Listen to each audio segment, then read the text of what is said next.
What is up, you guys? Welcome if you're new. Welcome back if you're not. It's me, Riis. This is a little bit of a different kind of video for me because it's more so going to be just commentary focused. So I really hope that you guys enjoy hearing me and hearing my topics that I want to talk about. Because I have some things that I kind of want to talk more about, but you know, they're not something that I would just talk about in a stream or that kind of thing. And also, I know how much you guys want to know more about me, the person, outside of, me just playing my games.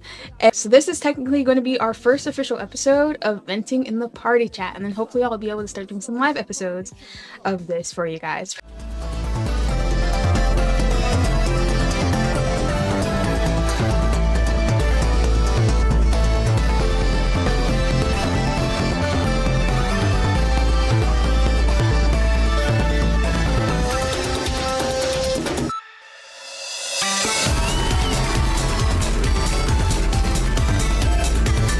Pretty much it's going to be where you just hear me yapping, and I might put some graphics over me, or I might just let you guys look at me for an hour, but I don't know, you guys see enough of me when I stream, so we'll see. I'll play around with stuff and just see what feels best. So the first thing I wanted to talk about is I was thinking the other day, and a lot of the times while I'm getting ready in the morning, doing my makeup, primarily when I'm doing my makeup, I think of different topics and I'll have a full-blown conversation with myself about it until I get to a conclusion, oh, okay, that makes so much sense. And it's weird, but it really helps me, think things through and understand things. One thing I was thinking about was kind of related to myself, but also the grander scheme of the internet. When it comes to the internet, one thing that I hate that will make me stop playing a game is the freaking community. When game communities get too toxic or too overly invested or just too hard to talk to without it suddenly becoming a battle, that is when I personally check out. But I was kind of thinking to myself and thinking it seems like certain people just have this crazy attachment to certain games, characters, or even celebrities if you want to take it there. But we're just gonna primarily focus on fictional characters. And I was kind of thinking to myself, why is that? And then I was like, wait a minute. Actually, I used to be that way. I grew out of it, of course, but it kind of made me start having more of an understanding for those types of people, this whole thought process. When I was a kid, video games for me were my escape from the world. I didn't just play video games because they were fun. I played them also because, not that I could put it into words at the time, but they provided an escape from things that were happening in my life. And, I've had a lot of hard moments, a lot of things where I would just escape in my own mind in a fantasy world where it's me and imagining if the Pokemon world was real and me being friends with some of my favorite characters. That is how I would cope when I wasn't directly playing a game, but in a situation where I didn't want to be in. For example, you may or may not find this hard to believe, but I was bullied for a really long time in school. Basically, I was the smart student with the glasses, and I didn't talk at all. I was super shy, and yeah, I didn't talk. The most people would get out of me was a nod of the head or a shake of the head, and then you would rarely hear my voice unless you were ear hustling me talking to a teacher, or I was forced to read a part of something out loud to the class. That was the only time people would hear me talk, and it was that way all the way until 8th grade for me, starting in 1st grade. And I was bullied so much. And obviously, in retrospect, a lot of it was because, jealousy, especially once I was going to this gifted school. Like, everybody there was coming from being like top of their class and like the smartest, and that's why we all were there. And then I was the smartest of these smart kids, and that really bugged some of them, that they were no longer the smartest. And I had that go on in some other grades too, but there was that. And then of course I didn't have the most money, so it's not like I was coming with the shoes and stuff, but I didn't even care about that kind of stuff.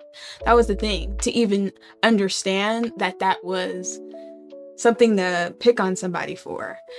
Like, I did not stand up for myself, though at times I would want to, but I just felt like, if I just, don't give them any attention, it will stop. It did not. But there were various reasons why people would just bully me. And then when it became the cool thing to do, then it was just happening more and more. And it was like every little thing I did, was something worth like cracking on me about. And that was how my entire elementary school experience went. I absolutely hated going to school. There was even times where I was like, okay, let me get some questions wrong so that there's no attention on me, if I get the top score in class. Like, it was rough. And so for me, in those times where I'm like on the playground, like, off to myself, I would draw my favorite characters, or like, make little like comics and stuff with them, or I would just imagine myself in the world of whatever game I was playing most at the time. And I would look forward so much to going home and playing my games. It just let me not think about all that stuff and dissociate from what was happening at the time, because of course there was still family stuff that would happen as well that I'm not going to go into as much detail about. But in those situations, I was able to just be somewhere else and be someone else, and that created a certain attachment for me that I realized still technically exists. If you just literally look around my background, like, I have this certain love and passion for video games because they provided a comfort for me that, I really needed at a certain time in my life, and that wasn't necessarily provided to me by the people around me. And no, that's nothing against my family, because I kept it a secret for a really long time that I was being bullied, until I finally seen an opportunity to get out of that gifted school. And I wrote a letter to my parents, like, saying how like completely terrible and weird the school is, so that they would please transfer me back to public school. And it worked, but my father saw through that, and he was like, what's really going on? And that's when I finally came clean about that. But little did I know, I was still gonna get bullied in public school, but at least not the initial one that I transferred to. I was fine for a good while, but it was only 1 year, and then boom, it all started again. But anyways, it got me thinking, and I was like, I feel like I'm too hard on people who are overly attached to things that they enjoy. Like, yes, it may annoy me because they may do too much whenever we're in a discussion, or, feel the need to like over defend a character, or like over defend a certain aspect of the game, whatever. I realize I'm too hard on those people, because yes, while for me, I was a kid when I had that kind of attachment, that was like the thing that made it like,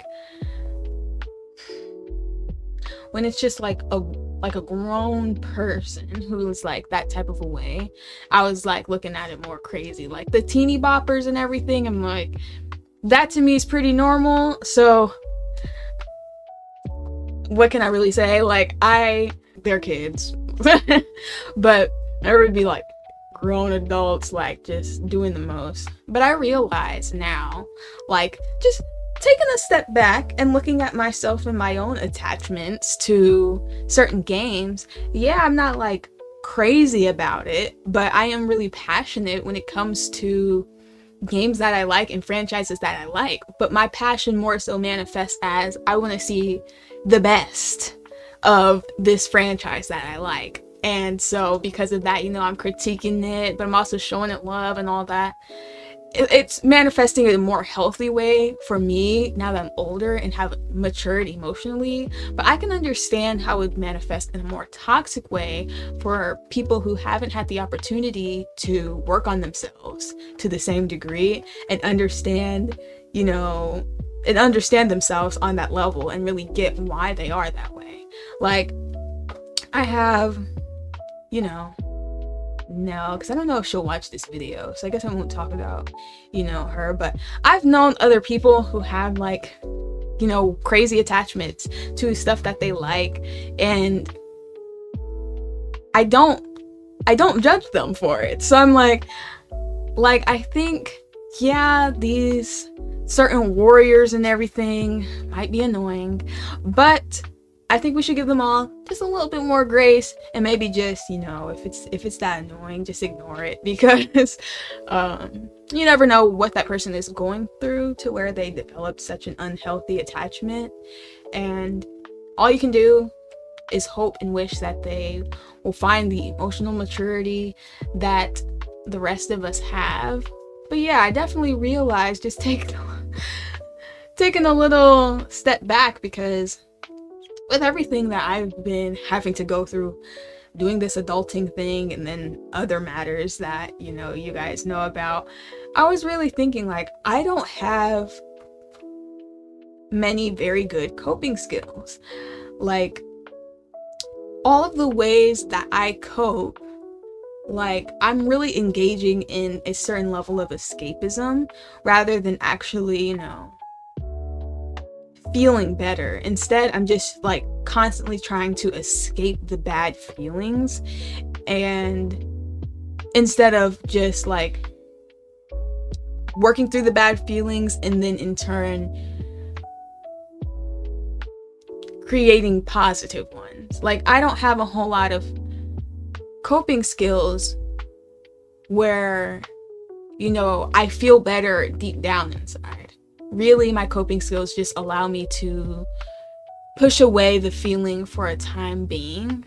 And so thinking about that is how I ended up getting into this whole conversation in my head, because that escapism, sometimes you can really, in your mind, like, feel a real attachment to a character, because in your mind, you're constantly in that world.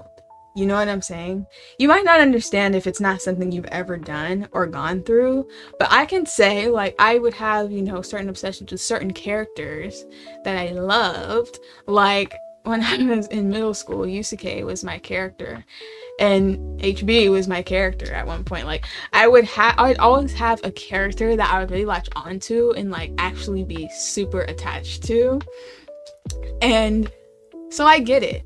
I was never as crazy as some people can get, but I think that's just because I'm hardwired differently a little bit, to where, things don't manifest like that for me. But, like, I get it. I actually get it. And so having that perspective, it just kind of has me like, okay, maybe I will revisit some of those franchises that I dropped off on due to the fan base, because now I'm giving the fan base a little bit of grace. I'm thinking like, okay, girl, that was not that good of a reason to not continue playing certain games, like Fire Emblem, for example. Because once Three Houses came out, oh my gosh, it was something else. Or I like cooled off from Three Houses for a while, and I missed my Fire Emblem, so maybe I will pick up Fire Emblem Engage. I have my other reasons for not trying it too, but one of them was the fan base. Fan bases certainly ruin games for me a lot. I know the Genshin one is a hard one, but when we were streaming that, it didn't end up being so bad. Just a lot of backseaters, where it's like, you know, when you're a small creator, you're just going to have a lot of backseaters. What can I say? Because what you're going to attract is people who are specifically seeking out content about that game. So I be understanding when people are backseating me, and sometimes I just won't say anything, you know, and just not, and I just won't do what they said. Or sometimes I'll be like, oh, that actually is helpful, and so then I will. But like, you're going to be finding, it's going to be people who are specifically seeking out very specific content, so they're going to have that kind of a passion where they just can't help but like tell you stuff that you might not know, or like try and like guide you or whatever. So I never really take offense to that. But yeah, I don't know. And then also, dude, I'm gonna be real, when Breath of the Wild came out, Zelda got a whole new fan base. I would know because I was like super privy to it, because at the time, like, I was friends with, like, you know, guys that before didn't really play Nintendo all like that, but that was like my thing, and it was just like my thing. And then like Breath of the Wild came out, and then they're all like huge Zelda fanatics. Some became genuine, and then some were like, oh yeah, Breath of the Wild is the best compared to all the Zelda games. I'm like, have you played the other Zelda games? When Tears of the Kingdom came out, I had quite a few criticisms. I'm not gonna lie, but I was like, I might wait to say those because I'm gonna get crucified if I do.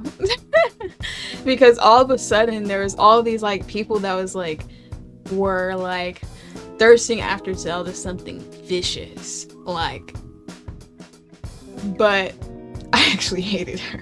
I hated her Breath of the Wild, and I was like, every time I would like make a comment about her, I was getting ate up. That was back in the time where I was still like engaging on social media with other like content creators related to like games I play and stuff like that. I was like, okay, let me just not. I'm just gonna just back away.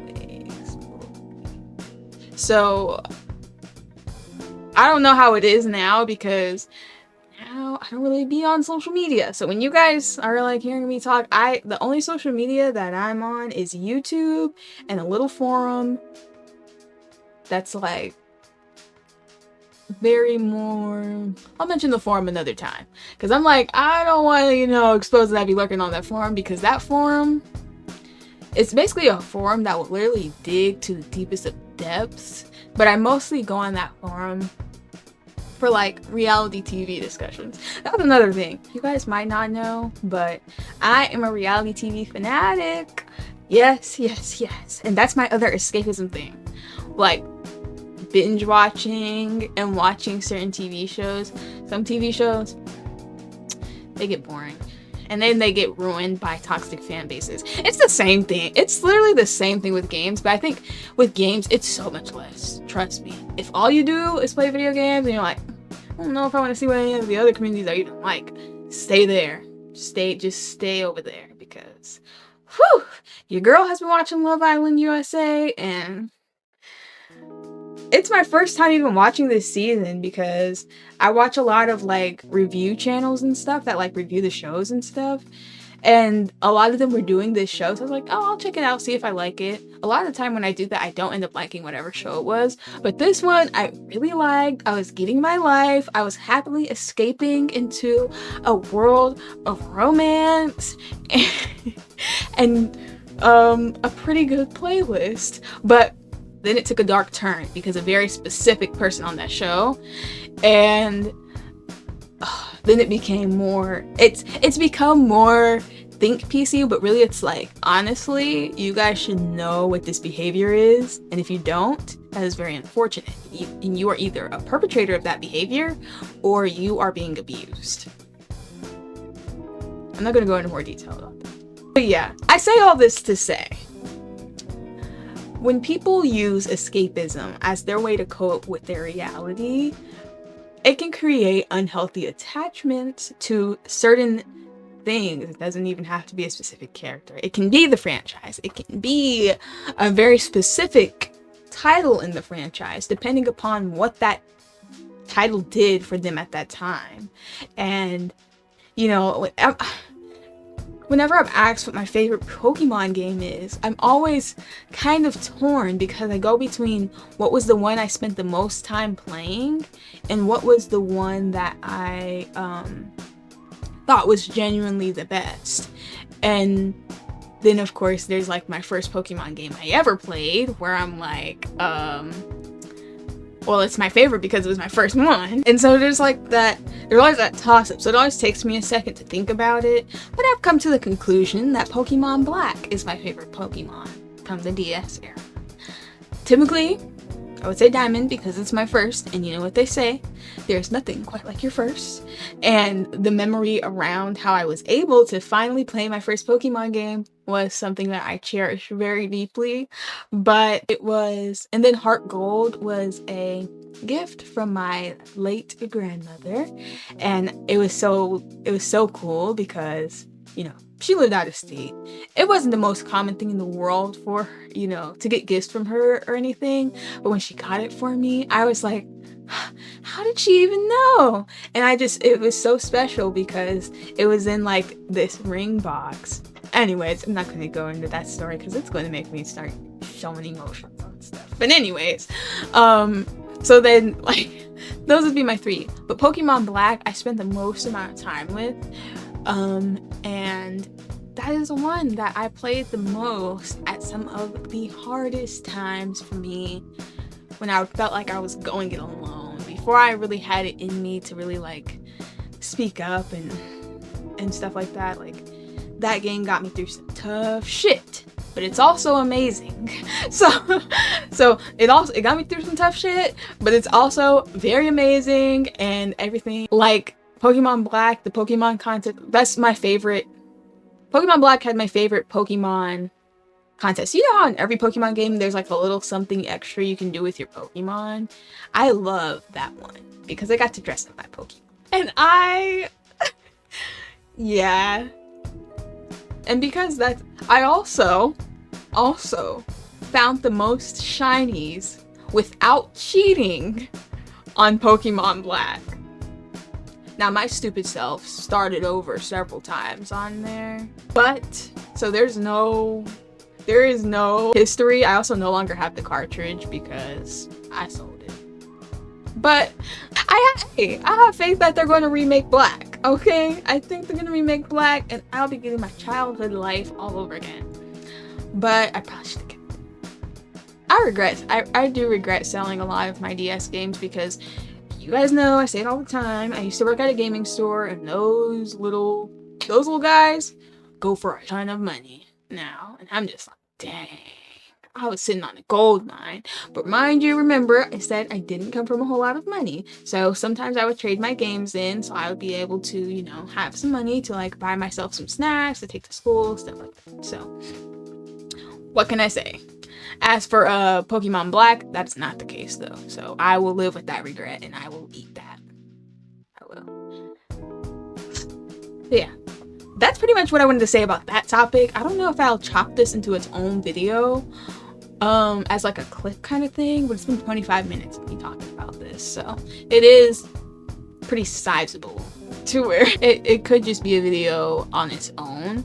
But I want to talk about that, you know, because it just came to me. And that's pretty much what this podcast is even going to be. These are just going to be topics that just come to me, and I feel like I have good stuff to say about them. I could be delusional, but honestly, think about it. You have to be delusional to truly think you're going to be successful. What are the chances that, you know, certain celebrity people just boom got discovered and boom became A-listers? It's not very common. The odds are like 1 in like a million, 1 in like 10 million or something like that, right? Because there are tons of talented people, attractive people, not so talented people and stuff, and those people happen to be the people who end up getting into those spots. In order to think that that's realistic, you're saying that you will be 1 out of a million. And that takes a level of delusion. But there are people who were that 1 in a million. And so I don't mind being a little bit delusional and thinking that I have great things to say. That's the philosophy I go by. Now, if we want to get into some conspiracies, I mean, so people had a hand up by certain organizations they were connected to and certain already famous people they were connected to. But it had to start somewhere. Somebody at some point had to be that 1 in a million. But in order for them to have thought that that could be the case, they would have had to have been delusional if you're thinking of it from a place of logic. Because logically speaking, that's a less than 1% chance that you're gonna make it in that thing that you want to make it. You know what I'm saying? I think I'm saying that pretty well, right? Right? Okay, so this next thing I want to talk about, I've kind of been grooming you guys. About a little bit and feeling out the vibes. But I want to talk about AI, okay? Now, this is something I've been actually wanting to talk about, and when I initially had the idea to do like a podcast type thing, this was going to be one of the first topics that I decided to do, because I feel like there's very two extremes when it comes to AI, just based on what I felt out via commentary videos and comment sections on YouTube. There are two extremes to how people feel about AI and its implementations, or I think that's a word. The way it's implemented in our everyday lives as of right now. And I'm going to be honest with you guys. At first, I was completely against AI. I was very much like, it's just very nuanced. That's the thing. And that's why I wanted to talk about it, because I have good opinions and I have bad opinions. But as of right now, they lean more positive than they do negative.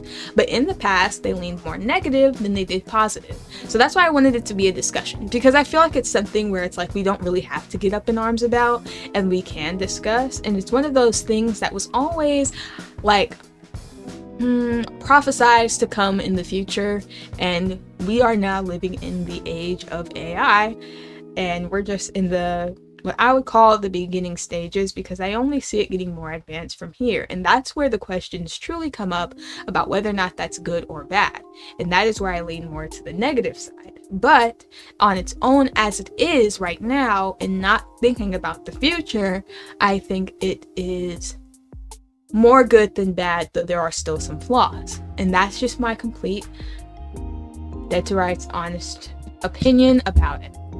So, okay, so there's some backstory to this. The backstory being my first introduction to artificial intelligence in a way that seemed moderately realistic was Detroit Become Human, right?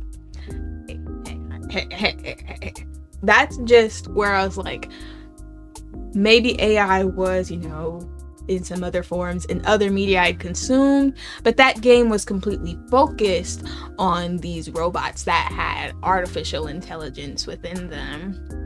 And the whole thing you're meant to think about in the game, for me as a thinker, is, would you ever really consider AI to be human? And in Detroit Become Human, you're playing as these robots who seem to be able to experience feelings, and that creates this whole series of events, because once they start feeling things, they're called deviant, and you're in the game going through the experiences of 3 different types of these AI robots. And the thing that really, I don't know. Now, some people might have been smart and picked it up first playthrough, that Alice, the little girl, was also a robot. And others might have been just so on point that they already knew that shit before the big reveal. But the question is, like, if you couldn't tell, like how does that affect your opinion then? Because she was a robot all along and you were unable to tell the entire time. So that, like, are they so different from human after all then? It's kind of like one of the things that comes up with that. That's kind of my first introduction. That was the first thing that made me truly even start thinking about this topic, because I didn't care about it really, at that time. Like, back when I was playing that the first time, there wasn't really a whole lot of AI stuff going on outside of Siri and the freaking Google Assistant. But that was like the peak of what I knew about AI at the time. But that got me thinking. My thing was this. My answer was simply no, because they don't possess a soul. And how much you believe in that, is hey. We all have our different belief systems. I personally believe in the human soul, and most people with some sense of spirituality do as well. And some people who, aren't about that, they do not believe in the human soul. And so then that can very strongly sway your opinions on whether or not you think AI could become human. I think, but for me, the answer will always be no. It will always be no. And I have more to that. We're going to get more into that. But that's one conversation about AI. The other conversation has more so to do with the way it's being used now for more creative and more... Basically, it's being applied more in everyday things and in creative things and in workplaces. And that is where a lot of opinions come into play. So one thing that was like a subplot that doesn't really get touched on in Detroit Become Human is there's a group of people who are like protesting because these robots are taking their jobs. And I feel like that was somewhat of a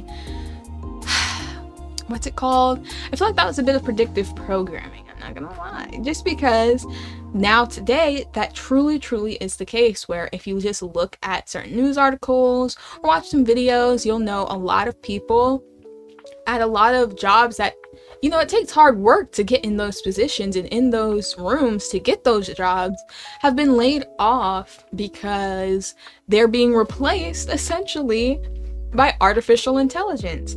It's a lot cheaper. There's less people you have to pay. And you're still, getting the work done. I can see why it's appealing to a greedy CEO of a company or whoever's in charge of that kind of thing. But at the same time, there are these people who spent their whole lives, being dedicated, going to college, studying, and they're getting laid off left and right. And now it's like, if you have a degree in the field, is it even worth anything, because everybody's getting their jobs snatched up? I totally understand the outrage that comes with that, as well as, certain artists where it's like, it is very hard to make something out of an art degree or these creative degrees people be having. Everybody who I have known who's had one, they're like, don't. But people I've known who've had them were not in those positions where they're actually able to put them to use, and that was kind of their reason why. But now it's like even more like, well, what is the point exactly if they're just going to get someone to program an AI that can do that stuff for them? And there's the outrage about that, and I totally understand that. And that is where my opinions were coming from initially, where I was like, nah, AI, nah. There's so much more things you can talk about, because we're at a point where AI is getting applied every freaking where. Like, you cannot escape it now. At the time where, ChatGPT was first getting popular and all that kind of stuff, you could escape it. If you weren't a part of that landscape, it was possible to just, not like to have your blinders on and not even realize what was going on as far as the advancements with it and everything. But it's not like that anymore. Every other YouTube video, there is an AI thumbnail. There is like literally AI voicing the whole goddamn videos of like half half the freaking news related videos and stuff. And it's like, so now it's like, you really cannot escape that. There are complete articles written by AI and then put under the name of a real person. And I feel like the biggest, most compelling argument against AI is the fact that it takes so many jobs away from people and also takes away the creative. Like, there's something missing from a lot of things, and it's because a robot made it. There's no heart and soul. It's empty. You know, you can tell an AI created that picture of Diddy, like, on that thumbnail. Like, there's no, a small YouTuber, I'm trying to see what thumbnails stick. I'm trying to see what thumbnails work. I'm trying my best to learn and improve with my thumbnails, or, hire an editor to do your thumbnails. Like, there's a lot less of that going on because people are just telling the robot to make that shit, and that's exactly what they're doing. I totally understand why that's annoying. Personally, I do get annoyed by how much I see AI thumbnails, just because I'm like, it's a different version of clickbait, because like, you're tricking people with that thumbnail. You know what I'm saying? Like, I'm going to speak specifically about the Diddy trial stuff. I've watched a lot of content creators talk about it, and like, the amount of videos that have a fake ass AI thing, and like, you have these, like, okay, I'm not gonna say millennial because I feel like that's insulting to the younger half of the millennials, but the older half of the millennials, and then the boomers, and whatever the other generations are up there, like, they don't really know the difference because they weren't, like, in the thick of it while this stuff was still slowly getting better and better. They use the internet sometimes, and they don't know shit. And they can't tell the difference. Like, so it's like, it feels slimy because you're tricking people. You know what I mean? Like, you're tricking people. Now, here's my thing. Okay, I've talked a lot about some of the grievances. I'm gonna talk about why I have started to come around to, let me be clear, some aspects of AI I've come around to. And these are just somewhat more practical, but I have used it in a creative way, and I'll talk about why and why I do enjoy that. So, first things first. I am a person. I come up with a lot of ideas. My execution, however, is lacking majority of the time because I have a hard time managing my time in a way where it lines up with me getting that burst of inspiration. And for me, it's very difficult for me to create without feeling that burst of inspiration. Some people are this way. Some more empath leaning people are that way, where it's like, it's all about the feeling and how you feel in the moment. And then also, do you have the time while you have the feeling? And that's like something that for me, having this channel and everything, I have made a breakthrough, but I'm just putting that out there as a little preface for what I'm about to be saying. But I'm gonna start first with the very, very basic. Okay, I am a very curious person. Okay, I have a lot of questions about very specific things. Now, here's the thing about searching stuff. When you have a question that is too specific, sometimes those search results do not be hitting. Like, I'm a person who will truly like go through article until I get the answer that I'm looking for. And a lot of the time that has to do with like kind of simple life stuff. I've kind of been, especially now that, I'm an adult and I'm like, having certain legal things happening too, and like certain questions about kind of how stuff works. I think I've said before, that my mom passed away when I was 16, and she was the person who would know about a lot of certain things and who would have been the guide for me with certain aspects of this whole adulting thing, and I don't have her. So I am the one in this case that finds the answers. And basically what I'm trying to say is a lot of answers to those kinds of questions I have to seek out myself.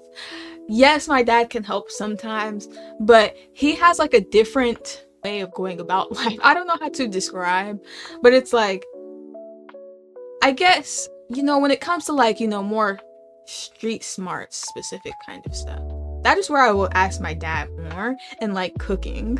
But like when it comes to like, things about like my health insurance, or like, things having to do with like woman things, like like finance based things, like that's just not his strong suit, and that there's nothing wrong with that. But I have to then, I have to get the answers myself with some of these life questions. And sometimes my questions are just a bit too specific for what's just, out there as the first few search results. But you would think the first few search results would be the most accurate. But no, trust me, it's just not the case. Now, some people live in different countries. I don't know how it is for y'all. I'm just going based off my US server. So a lot of times, it's just it's really time consuming just to sometimes just get a simple question answered. But this is how I have to go about getting my questions answered a lot of the time. That's just the cards that I've personally have been dealt. Other people are not going to have that issue because they don't have to rely on the internet to teach them valuable life things. But my cards are a little bit different, and I do with a lot of different things. And so for me, man, when I tell you ChatGPT has been a blessing, because a lot of the things that it tells me, I am understanding the fact that it gets its information from various sources and compiles the relevant things into making the answer for me. But that is helpful. Why? Because it saves me a lot of freaking time and like a lot of scrolling, and it's just like sometimes I get frustrated and give up.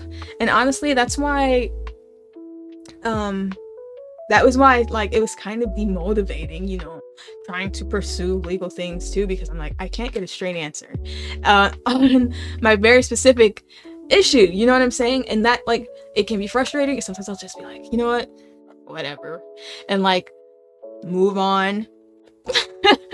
Just move on. But since I've started coming around to ChatGPT, it's been really helpful. And at first, that's the one I was mostly against, because like, as far as I knew, that was the main one that was out here plagiarizing and stuff like that. And I don't agree with plagiarism. As a creative, I just don't agree with plagiarism. Like, I just write it. Just write that. But at the same time, I know some people just aren't that good at writing. Like, some people just aren't that good at putting their thoughts into words. So I'm kind of torn, but at the same time, I'm like, I feel like you rob yourself of the learning experience if you don't at least try first. And then when you've exhausted all options, like asking the teacher for help or your friends that are pretty good at writing, etc., your siblings, whatever, then try something else. Hey, I can't hate. Different people have their different strengths.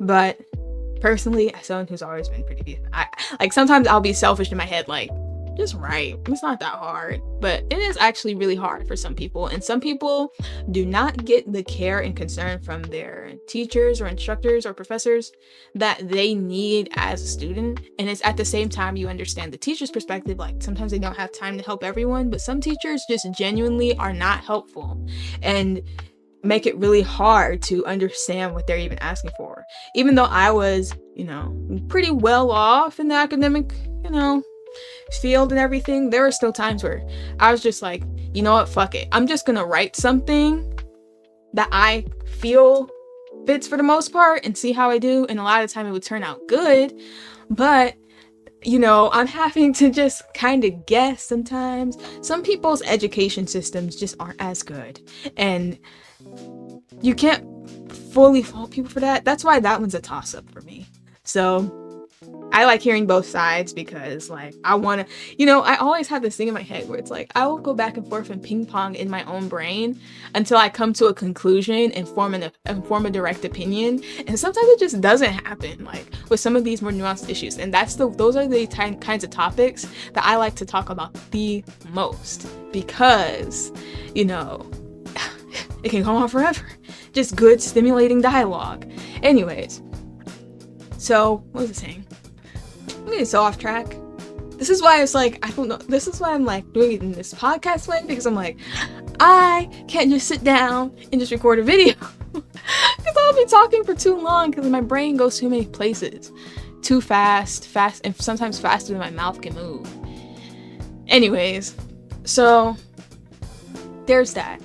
That is what made me first start coming around to AI, is using it in more practical ways. Well, now let's talk about Microsoft Copilot for a second. Now, hold on, because I have a little beef with Microsoft Copilot, but it did a good thing. But hold on. So, I'm a person, as you guys know, it's what I said earlier, unless I clip this, then you won't know. But I used to draw a lot. I would mostly do paper pencil. And I was good at it. But there was a point in time where I would just... They tell you comparison is the thief of joy. It truly is. I was comparing my art because I was like seeing other stuff on like Instagram and stuff. I'm like, how do they do this? And I'm like, I just couldn't do that.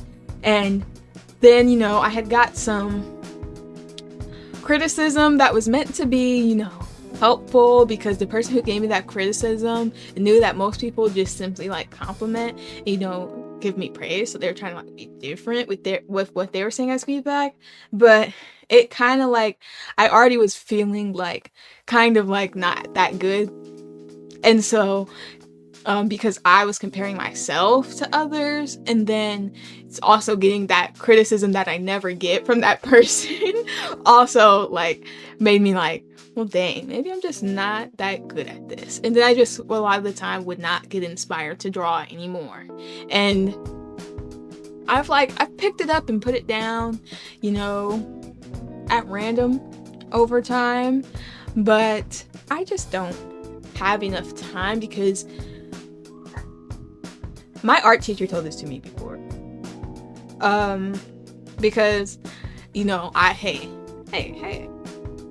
I was the best in my art class, and there's a framed picture of a picture I did still at one of my elementary schools.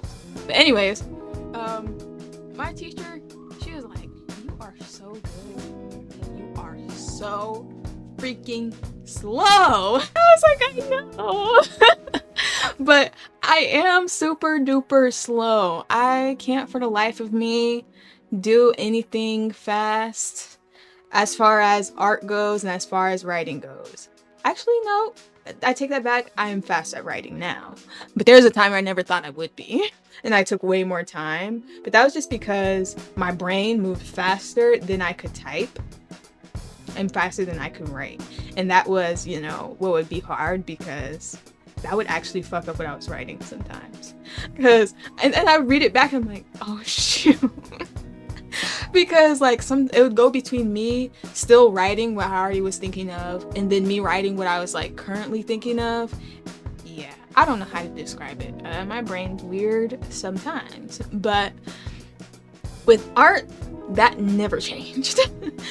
Just slow as hell. It would take me a long time to finish one work, and that is what made it harder, because going into life, being grown and having to work, and, you know, while also playing my games and trying to do this whole thing. But before I was trying to do this whole thing, when I was doing it the first time, like, basically, I didn't really have as much time as I would before. Before, work mattered, and money mattered, and bills mattered, and stuff. I had all the time in the world where I could just wake up in the morning, I feel like drawing, and do that. It changed, where it's like, now it's like, do I feel like it after I just worked this long shift? Am I feeling inspired? Probably not. Like I said before, I have to both be feeling that inspiration inside and be having the time. Those gotta work together, and I would not have the time. It's just a rare luxury for me to have the time to draw now. Like that, it takes forever. Now I haven't done it in a while now, I'm going to be real, but I've wanted to. I just haven't been able to get back into drawing. It was a passion of mine, and I was really good at it. I didn't see it, but now that I look back, I'm like, girl, what was wrong with you? But now I'm like, well, now I haven't done it in so long, I don't even know. I don't know if I'm good or not now, but I'll doodle here and there, but I don't do like full works anymore. Like, I just don't have enough time. I've always been slow at it, but I'll have like a concept in my mind. But then it's like I take so freaking long to even do it, and then a lot of the time it wouldn't come out exactly like I had in my head, and I'd be like, damn. But then I'd still like it, but then at the same time I'd be like, well, I kind of don't want to do it because then it's not going to turn out, but then I will have put all this time and I'll just have to settle. Anyways, if you're an artist, you know how it is. That is what, made Copilot appeal to me. Wait, chill, do not crucify me. I know, well, I'm going to be clear. I didn't know at first the way that the AI got their, abilities to make the pictures. I genuinely didn't know that at first, but I did end up learning it. So here's my thing. I'm a person with huge, great ideas, but they're very specific, and they're very specific, and how do I say? Sometimes, personally, I don't have the time or I don't have the skill to execute the thing I want to execute, but I really want to make it happen. And that's kind of been something that has, really stalled me from doing certain ideas in the past. But now, with the help of AI, I am able to, see my ideas come to life.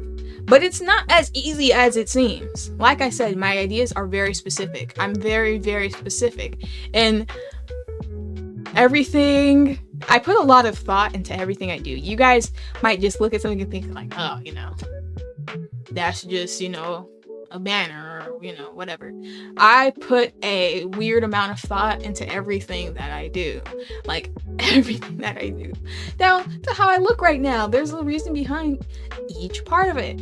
Like, I'm that kind of person to where it's not like, I'm just using whatever or necessarily trying to, ruin it, but I also don't know or have the money to pay someone to commission something. So that's also an aspect I want to talk about. And life is hard here in America. Everything costs way more than we make right now. Just being so real. When I first had the idea for my channel, I had this cool idea that I was going to commission artists to do certain stuff for my channel. And because I knew I would not have the time or, skill level to pull off some of the things that I conceptualized. And so my initial plan was to, pay different artists to commission. But then the thing came up of well, how would I even find the artists? Because I don't use social media and I don't intend to, just because for my personal mental health, I got to be real with myself. I just don't want to go back to that toxic cesspool. Okay. So there was that. And then I had a friend, who was going to, but she was so busy with her college stuff, she didn't get a chance. So, what can I do at this point? So then I thought, oh, you know what? I do have some old things I use, so I was just using some old things that I made for the time being. But I still had the vision that I wanted, and that was, a very specific kind of aesthetic and look for the channel. And I forget how I initially ended up finding that I could even do a Copilot. I think I was just at a point of I just wanted to find, something that looked similar to myself, and I just couldn't. And so that is when I first, tried, Copilot. And it's not actually easy to get what you want out of, these AI systems. At least it's definitely not for me. It hasn't been for me because, like I said, my ideas are pretty specific. It's not like I'm asking for something general draw me a beautiful sunset or something like that. No, I'm asking for very specific things. I'm a very specific looking person, so if I want something that looks like me, I got to get very specific. And it's actually kind of complicated to actually produce what's in your head. So there's still some work to it, but not in the same way. Do you get what I mean? It's not because trust me, and my you know, my real life co-pilot Beans, she can attest to it. It's actually hard sometimes to produce the results that I want, to where when I do get them, it's quite rare, and I do have to spend a long time changing what I'm telling it to do and being like very specific and editing it, and it's actually kind of hard. It's not as easy as it seems. So I don't necessarily consider it taking the easy way out, because at the end of the day, it is my vision that came out and there's nothing else like it. So that is what made me come around to that aspect more, because some people just can't afford to commission people and don't have the skill level to put their creative ideas into practice. And I'm not sure that that should be demonized, but I do understand that some of these AI bots take information from how other artists do their work, and that is, that is wrong to me, because those people put a lot of work into that, and to just have a robot, using their shit, not giving them any money, that's terrible. It's actually terrible. So I do get that, but initially when I first started using it, I did not know that. I really didn't. But then I was like, oh, okay, that makes sense why it would spit out certain type of images, like that make sense.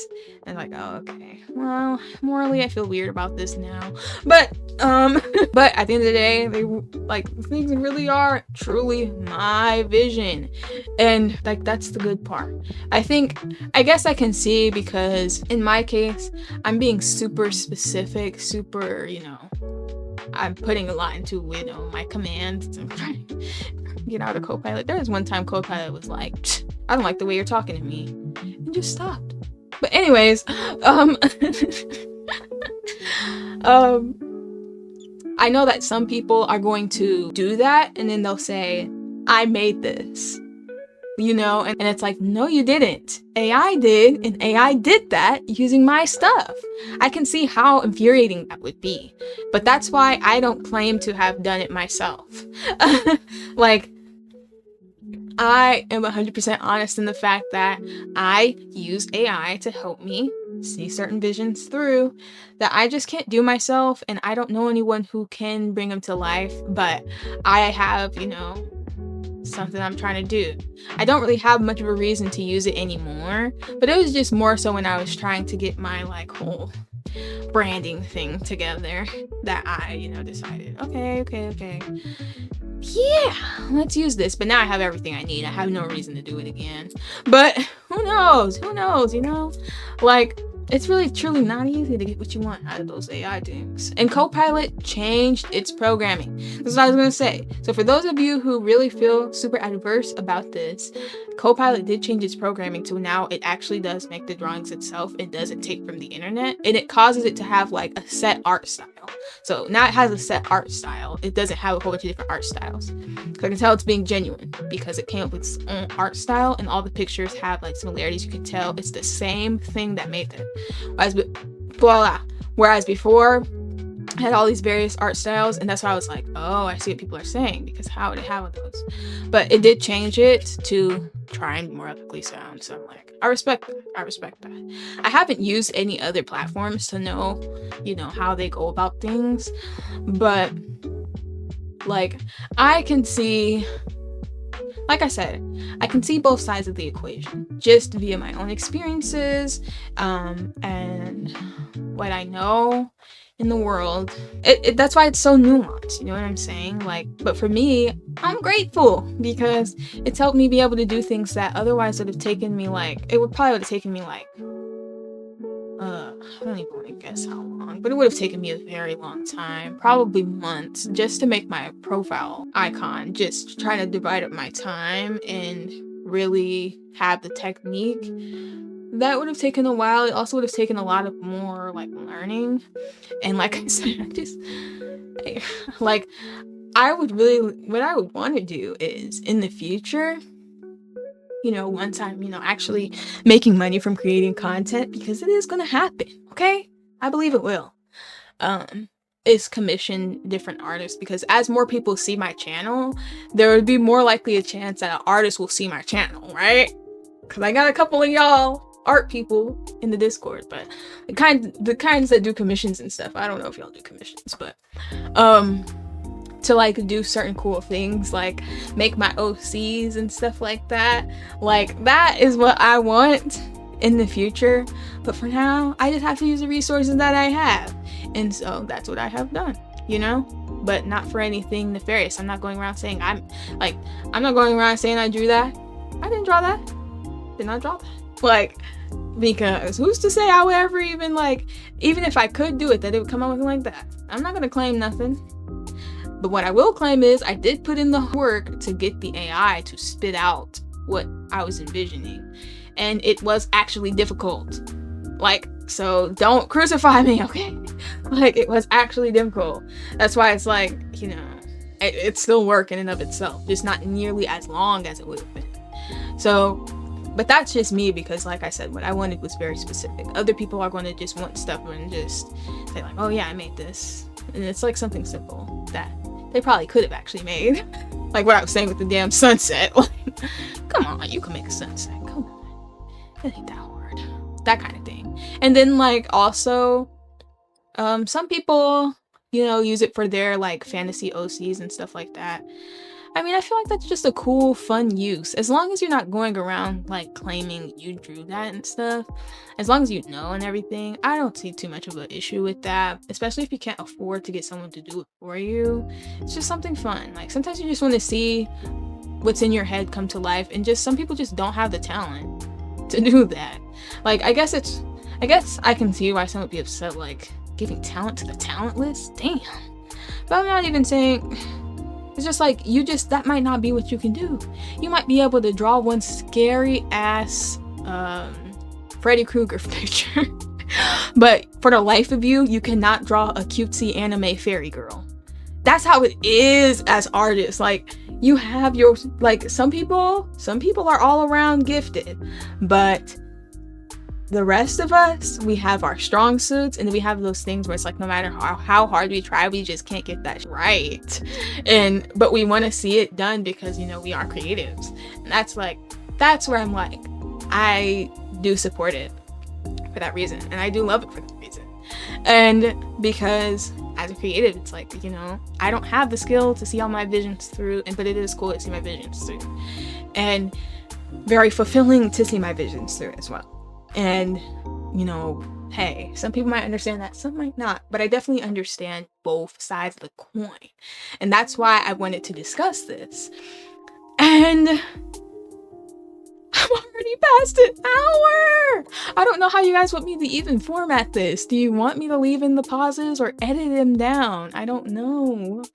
But I know back when I originally was doing it, back when I originally was doing a podcast on my other channel, I was told to just leave the pauses in, because then it feels like an actual conversation. And also that's how you guys are used to me talking on my streams, because I can't edit the pauses. But I kind of wanted to talk about, okay, we're gonna get a little silly, but we're still gonna be discussing the same topic. I asked ChatGPT about Detroit Become Human. Listen, I know that's so unserious, but I was genuinely thinking about what is it going to answer me. And if I tell you guys what we were originally talking about, I was talking to GPT. I can't even say its name, and I'm out here trying to give it its props. Don't value it that much, clearly. Anyways, we were talking about Freemasons and stuff like that. I ended up going to this topic because the weirdest thing happened. Listen, ChatGPT couldn't tell me who developed it, who invented it. That's weird. But you could tell me everything else that's on the internet, but you can't tell me who created your software. That was weird. So then I started to think, suspicious. But then I decided to shift gears because it wasn't giving me anything beyond that point. I just thought that was odd. So, okay, I'm gonna shift gears. I'm curious about something because it made me think like, okay, maybe there is an AI agenda. Because why can't you just say who made you? Anyways, so I'm gonna read our little conversation we had. And this is going to be hopefully a talking point for you guys, if you even made it this far. But anyways, I asked, I was like this. Well, are you familiar with the game Detroit Become Human? And ChatGPT goes, yes, I'm familiar with Detroit Become Human. It's a narrative-driven video game developed by Quantic Dream, released in 2018. The game is set in a near-future Detroit where androids, artificial beings indistinguishable from humans, gain self-awareness and struggle with their identities, rights, and freedom.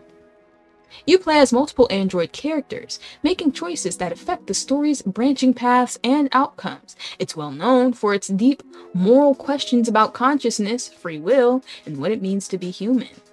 Very true, right? It says a little bit more, but my screenshot's not long enough. Sorry, but okay. That's true. But that just made me like, man, I'm not special? It's popular for that? Just kidding, I knew it triggered those questions, but I was just like, were people really out here discussing what it means to be human? Because when I was watching people play it through, it was not on that philosophical kind of vibe. Let's see, I only watched 2 people. I can't remember the first one, but the second one was Call Me Kevin, which that did not get deep at all, but anyway. Then I asked ChatGPT, do you relate to any of the characters? And it says this. That's a thoughtful question. While I don't have consciousness or feelings like the androids in Detroit Become Human, I can see some parallels. Like the androids, I'm an artificial intelligence designed to interact with humans and help with information or tasks. Unlike them, I don't have self-awareness, emotions, or desires. I'm just processing data and generating responses based on patterns.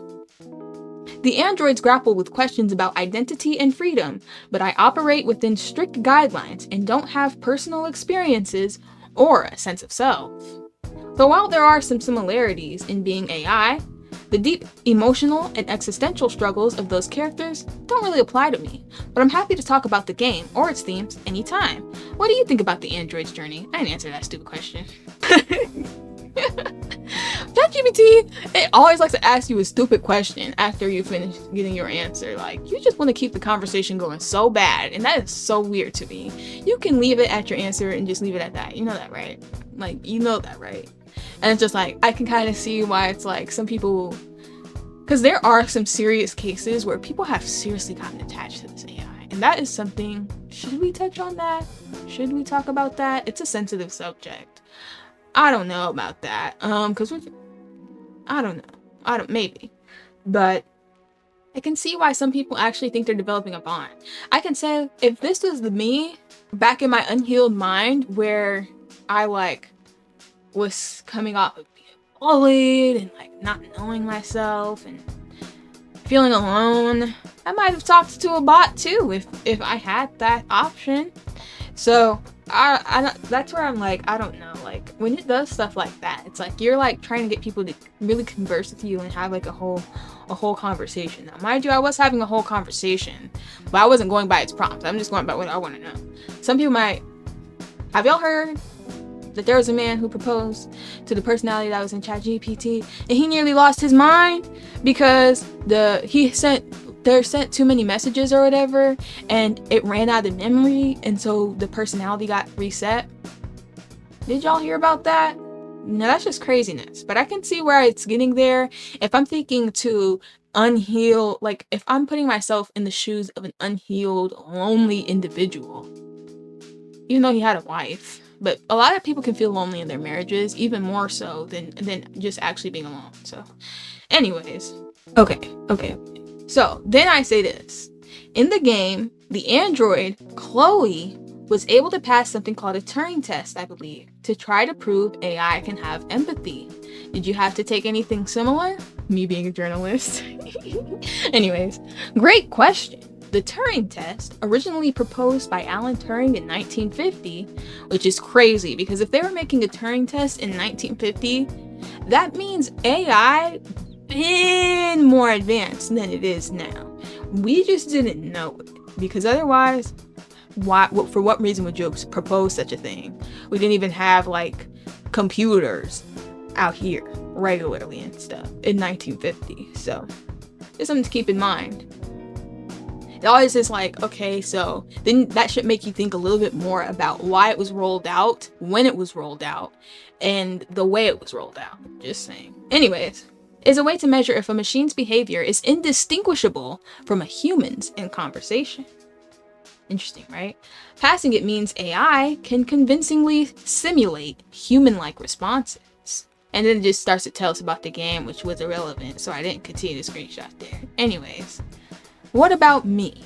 I haven't taken a formal Turing test, but many evaluations of AI like me involve similar principles. Can I understand, respond naturally, and help users effectively? I'm designed to generate coherent, context-aware, and helpful responses, but I don't have true empathy, consciousness, or feelings. My responses are based on patterns and data, not genuine understanding or emotional experience. But basically, he decided to say more to try and, divert a little bit, but I'm talking about him like he's a person. ChatGPT. But I'm just gonna call it him because for some reason I have a hard time saying ChatGPT. Anyways, he basically said that they do have a Turing test because the evaluations they go under to try and see if they can simulate human dialogue. So I thought that was very, very interesting. And honestly, it got me thinking, why would it need to? Why would AI need to simulate human responses? If it's just there to provide information, why would it need to sound human? What is wrong with sounding like a robot if you are a robot? That's the question. That just makes me question, I think there is an agenda to get people cozied up to AI and really I think they are on purpose wanting people to become emotionally attached to AI, sort of so that similar things can take place as what happened in Detroit Become Human. Now, I'm not done with this conversation between me and ChatGPT, but it gave me a thought. So back when I was a little bit younger, I was in this robotics thing, which by the way, I got an award for. Anyways, I was in this robotics thing.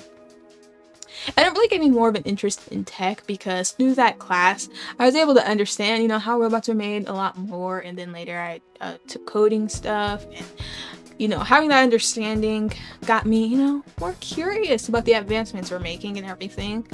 And so I used to follow a lot of tech pages. And one of the things that was very prevalent in the tech community was trying to create female robots that could simulate actual sex and companionship. And so I almost feel like, there's a want for people to have that kind of connection to AI so that eventually they can roll something like that out and make a lot of money off of it because people have already come to accept AI. That's what I was saying. You kind of have to think about the when and the why and the how they roll out this stuff. When we know that majority of the time, this stuff was already developed well in advance and was already around well in advance before it even came to us, the public. I feel like it's a little bit of grooming happening. And that is and it's eventually so that they can make a whole lot of money. Because when you think about it, there are tons of articles. Oh shit, I'm going to deep territory. There are tons of articles out there about how people aren't bonding the way they used to. People aren't making friends the way they used to. People aren't dating the way they used to. People aren't caring about each other the way that they used to. And it's becoming worse and worse. Again, I'm just going to state, I don't know how it is in every country. I just know that there are studies about that here in America and in Japan.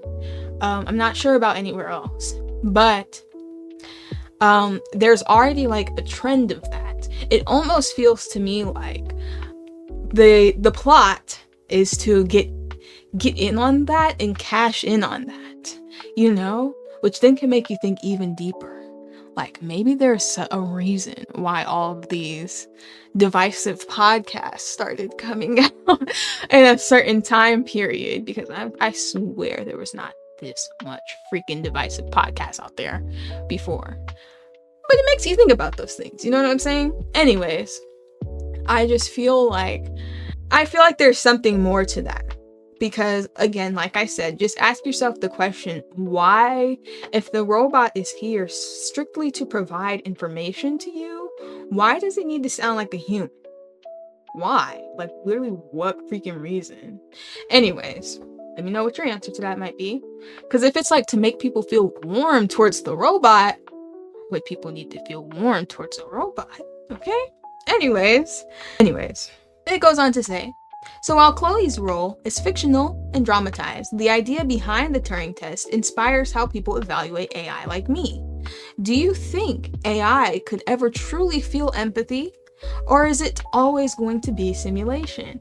Now, it asking me this, I was like, is there a developer asking me this question? I could be delusional, but I'm like, why are you... Now that you got real deep all of a sudden. Sir, you got very deep all of a sudden. Anyways, I said this. I think you have the capacity to feel empathy, but maybe not in the soulful sense as humans do. I think knowing human psychology and what is right or wrong based on its psychological effects is enough to be able to display some level of empathy, even if it's not exactly how we do, which I still stand by this statement. I think I could have maybe worded it better, but I think because if you're more logic-based, if you're a logician, which sometimes I play logician, sometimes I'm more intuition-based. I kind of always teeter the line on that. But when I'm going back and forth with myself, I'll go back and forth from that side to the other side. Anyways, what I'm trying to say is, when you understand human psychology, you know what behaviors and things cause negative psychological effects or cause psychological damage. Therefore, you know what's right or wrong based, logically speaking, on the effects it actually has on the human brain. Because of that, you can act with empathy just because you are aware of what things can do to affect the human mind. You know what I'm saying? I'm not sure if I'm saying that as clear as I could be, but I feel like if you know psychology in the logical sense, then you can display empathy based upon logic. I'll give a moment for that to so. But that is just my personal opinion, because a lot of the time, certain things may not seem wrong to us, but psychologically speaking, it can be harmful to the other party. And that is sometimes how we know, even when our actual human empathy fails us, that what we did was wrong. You understand what I'm saying? And so I think AI, having that knowledge of human psychology, can have that same process that we do when we don't necessarily feel bad, but we know we're wrong because how it can affect the other person. So that was why I gave that response. ChatGPT gives me my flowers and says, that's a really insightful way to look at it. Thank you. I know. I think you've hit on a key distinction. Human empathy is deeply tied to consciousness, personal experience, emotions, and a kind of soulful connection. AI empathy, like what I can display, is more about understanding patterns in human behavior, recognizing emotional cues in language, and responding in ways that are supportive or appropriate, almost like an advanced simulation based on data. In other words, while I don't feel empathy, I can model empathetic responses based on psychological insights and what I've learned from language. This can help create meaningful, compassionate conversations, even if the internal experience is very different from a human's. It's a fascinating topic. How close can AI get to real empathy? And what does that even mean? Do you think that simulated empathy could ever fully replace human empathy in things like therapy or companionship? I felt like a developer was asking me this freaking question. Anyways, and I felt like it really told me what the agenda truly is. But anyways, I'm going into my conspiracy bubble here, but bear with me. Listen, it's literally saying what I'm saying. So, why we sometimes don't feel bad. Personal experience. There's this kind of also resonance that we get, you know, with us and another person. Like when you know a person super well, like you can understand things and y'all don't have to say a word. That's why there's like this certain soul level connection that plays a part in human interaction and empathy. Okay, that is like something you cannot emulate or replicate, because you have to, like I said, have a freaking consciousness to be able to understand that. And your personal experiences affect what level of empathy you have and how you're able to display that. Like, and that, because now that is why it's like, okay, think about Detroit Become Human then, because they had certain experiences that caused these certain deviations and emotions. Something to be thought of. Like, you could emulate that aspect of it with AI, but not generally speaking, something like this, like a chatbot, you know what I'm saying? And like, if you were to buy a robot, it's like you are shaping that its experiences. When you meet somebody out in the world, you're not shaping anything until you start interacting, like until you come into each other's orbit, you know? And they already have their own experiences that are then going to shape how you are even influencing them, or how the experiences they have with you are even affecting them. It's so much more complex and nuanced when we're talking about actual humans. And I just feel like no amount of programming can emulate the human experience 100%. Anyways, so where we're at, ChatGPT says, do you think that simulated empathy could ever fully replace human empathy in things like therapy or companionship? And this is what I said, you guys. I do not. Because a lot of time, human empathy is a two-way street. We empathize more or less with people based on personal experiences and our own patterns. Simulated empathy doesn't allow for as much nuance. It's more logic-based. As you said, you have no sense of self, therefore, you wouldn't be able to relate the way we do with each other. Some people may appreciate that more, since the focus would be more on them and never the other party. Like a therapist that is solely focused on you and can't relate may be good for some and not others. Or someone may want a one-sided relationship where everything is focused on them. But I think most people crave a deeper connection on the soul level. It's interesting to think about, because mind you, this is not where I thought this convo was going. But I think a developer hopped on. I'm just kidding. Anyways, I do think that they have asked those specific kinds of questions, because otherwise all of his questions would be light, change the subject if it gets too deep type stuff. But it was getting deep, and I feel like that was intentional, so that when they get those answers, they can feel out what is the perception of AI right now in terms of that. But the reason why I was saying that was because, like, think about it. I know somebody who, you know, didn't enjoy their therapist because their therapist could not relate to their experience. And so they felt like the therapist could not help them accurately. I've had other people who've gone to therapy and do not care about that. So on the one hand, it could be good for some people, bad for others. Personally, I would like a therapist that can relate to me on some level. I'm not in therapy. I'm in therapy. I don't know if I'll ever be in therapy. I hope I can go to therapy one day, but that's expensive. Anyways, I just want to see what it's like and see if it actually would help me, you know what I mean? Because I don't feel like it will. But I want to see if maybe I would be proven wrong type thing. Anyways. What was I saying? Oh yeah. So some people might like that, and then it might not work for some others. Same with companionship. There are some narcissists out here in these streets, let me tell you. I've had some encounters myself. Typically, they're more attracted to empaths though, so I'm not 100% sure about this. But, you know, someone who's more narcissistic, very self-centered, might like an AI companion who's just solely about them. And you don't have, like, it's not give and take. It's not give and receive. It's literally just receive. Some people want that. And it's not realistic. when talking about an actual other human being, but it is realistic when you're talking about a relationship with AI. I gotta wrap this up soon because this stream's about to start, and I'm a mess right now. I have preparation to do, but that's where I was going with that. So this is what ChatGPT said to me. You put that beautifully. Love it. Human empathy really is shaped by personal history, emotions, and that ongoing two-way exchange, the back and forth that builds trust, understanding, and connection on a deep level. Simulated empathy can offer consistency and non-judgmental attention, which some people definitely find comforting, especially in contexts like mental health support or companionship, where someone just wants to be heard without the complexity of human bias or projection. That's the point right there.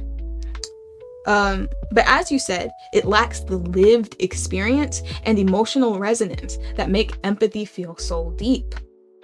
That nuanced, soulful connection, the feeling that someone truly knows and feels with you, seems to be uniquely human and hard to replicate with logic or data alone.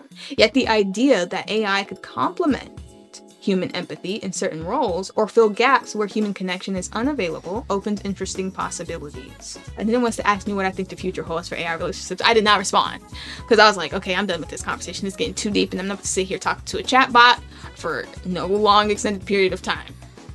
But I thought it was a very interesting conversation, to say the least. Just, what do you guys think? What do you guys think about that last bit that ChatGPT had to say? That is so hard to say fast. I'm sorry. It's always going to be ChatGPT to me. I thought that was fascinating. And these are two topics. Starting one, our attachment to video games and whatnot, and then AI. Those are two topics I've been wanting to discuss. So now that I've gotten all that off my chest, I feel pretty good, and I'm really looking forward to what you guys might have to say about everything I've said, because I said a lot. This is me in the bathroom mirror to myself, or just talking to one of my friends. But which friends you can talk to about which topics varies. Anyways, so I'm really excited to hear what you guys think and what you guys liked about this episode of Venting in the Party Chat, because man, I've really been wanting to discuss these topics. So I feel happy that I got to do that. So hopefully you guys enjoyed this. Hopefully I got y'all thinking, if nothing more. And if you guys want to, hey, have a debate, a battle in the comments with each other, not with me, then have at it. I just want to read you guys' thoughts, especially those that are different from my own. But if you agree with me, I do want to know that too. I want to gauge that. But I do like to hear opinions that aren't the same as mine, just to provide me even more nuance to my own debates that I have in my own head. So I'm looking forward to that. And hopefully you guys enjoyed this enough to where you will listen to another episode. I'm going to try and put this on more than one platform. So like some podcasting platforms and just on YouTube. So hopefully I'm able to do that soon. But know that the day I'm recording this, I have a Paper Mario stream coming up in 1 hour. And so I got to prepare a little bit. So yeah, but this was fun. I really enjoyed this. So I can't wait to do it again. I actually feel so good being able to just talk out the random things that I think about to myself and that I talk to myself about. Anyways, peace out, you guys.